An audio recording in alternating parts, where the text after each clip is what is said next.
మొన్న చెప్పానా బాగా దిష్టి తగిలింది, గుమ్మడికాయలు దిష్టి తీసుకోమని. ఇప్పుడు తీసుకున్నారు. పోన్లేండి, నా మాట మీద ఆ మాత్రమే గౌరవం ఉంది. ఇక దిష్టి అంతా పోయిందిలేండి. ఇక నెక్స్ట్ చేయాల్సిన పనుల గురించి ఆలోచించండి. మొన్న చెప్పానా బాగా దిష్టి తగిలింది, గుమ్మడికాయలు దిష్టి తీసుకోమని. ఇప్పుడు తీసుకున్నారు. పోన్లేండి, నా మాట మీద ఆ మాత్రమే గౌరవం ఉంది. ఇక దిష్టి అంతా పోయిందిలేండి. ఇక నెక్స్ట్ చేయాల్సిన పనుల గురించి ఆలోచించండి. ఇప్పుడే పుష్ప మూవీ చూసేసి వస్తున్నానండి. అంటే ఆ ట్రాన్స్ లో ఉన్నప్పుడే మాటలు బాగా వస్తాయి.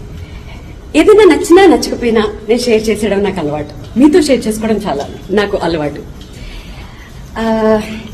కళామ తల్లి అంటాం కదా, సో కళామ తల్లి దీవెనలుంటే, ఆమె ఆశీస్సులుంటే ఎలా ఉంటుంది? నట విశ్వరూపం చూశాను నేను అల్లు అర్జున్ గారిలో. అసలు అది ఒక కళామ తల్లి, ఆ దేవుడు ఆశీస్సులుంటే తప్ప అలాంటి యాక్టింగ్ రాదు.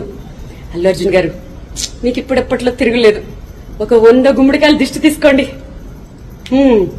ఇంకా సుకుమార్ గారు అంత సింపుల్ గా, అంత ఇన్నోసెంట్ గా ఉండి